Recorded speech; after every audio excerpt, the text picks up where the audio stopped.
காஞ்சிபுரத்து தொகுதி வாக்காளர்களுக்கு நான் எடுத்து சொல்ல வேண்டியவைகளை எல்லாம் கிட்டத்தட்ட 100 கூட்டங்களிலே எடுத்து சொல்லி இருக்கிறேன்.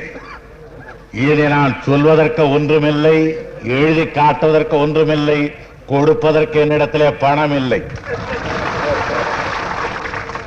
ஆகையினாலே நான் இதுவரையிலே எடுத்து சொன்னவைகளை புரிந்து கொண்டவர்களும் அறிந்து கொண்டவர்களும் ஏற்றுக்கொண்டவர்களும் நாங்கள் இதுவரையிலே எழுதி காட்டியிருப்பவைகளை உள்ளத்திலே ஏற்றுக்கொண்டவர்களும் எங்களுக்கு துணையாக நிற்பார்களானால் இந்த தேர்தலிலே நானும் டாக்டர் கிருஷ்ணசாமி அவர்களும் வெற்றி பெறுவதற்கான நல்ல வாய்ப்பு இருக்கிறது என்பதை நான் மகிழ்ச்சியோடு அறிவித்துக் கொள்ளுகிறேன்.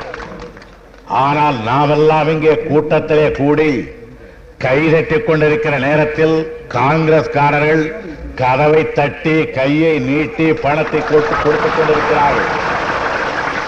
ஆகையினால் தான் நான் இன்றைய கூட்டம் கூட மிக அதிக நேரம் நடக்கக்கூடாது, நான் ஒரு மணி நேரம் 2 மணி நேரம் பேசி இந்த நேரத்தை அதிகம் ஆக்கக்கூடாது என்று கருதுகிறேன். ஏனென்றால் கதிர் முற்றி இருக்கிற நேரம், இது அறுவடைக்கு தயாராக வயல் இருக்கிற நேரம். இந்த நேரத்தில் வயலுக்கு காவல் இல்லை என்றால் நாட்டியிலையும் வீட்டிலையும் மூட்டியிலையும் மற்ற கதிர்களை குத்திக் கொண்டு போய்விடும். ஆகையினால் இன்றிரவு நாளை இரவு வயல் பாதுகாக்கப்பட வேண்டிய நேரம்.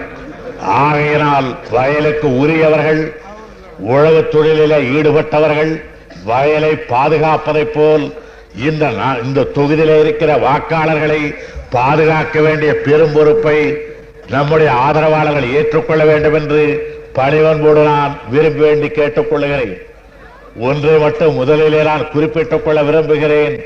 இது ஏதோ கூடா நட்பு என்று நானும் ராஜகோபாலாச்சாரியார் அவர்களும் ராமசாமி முதலியாரும் மூவரும் ஒன்றாக ஒரே மேடையிலே இருப்பதை கூடா நட்பு என்று சொல்லுகிறார்கள். ஆனால் நாங்கள் வேறுபட்டிருந்த நேரத்தில் நாங்கள் நட்பாக இருக்க வேண்டும் என்று இவர்கள் தான் வலியுறுத்தி சொல்லிக் கொண்டு வந்தார்கள். ராஜகோபாலாச்சாரியார் எப்படிப்பட்ட அறிவில் சிறந்தவர், அவரிடத்திலே அண்ணாத்திலே அதிக நெருங்கி பழகாததால் தான் அவரை பற்றி ஒன்று அறிந்து கொள்ளாமல் இருக்கிறான். நெருங்கி பழகு என்று அவர்களே என்று பல வருஷங்கள் சொன்னார்கள். எனக்கு நெருங்கி பழகுவதற்கு கிடைத்திருக்கிற சந்தர்ப்பம் மிக சமீப காலத்திற்கு முன்னாலே தான் ஏற்பட்டது. இன்னமும் என்னை அவர் பரிபூர்ணமாக அறிந்து கொள்ளத்தக்க அளவுக்கு எங்களுக்குள்ளே நட்பு கூட இன்னும் ஏற்படவில்லை.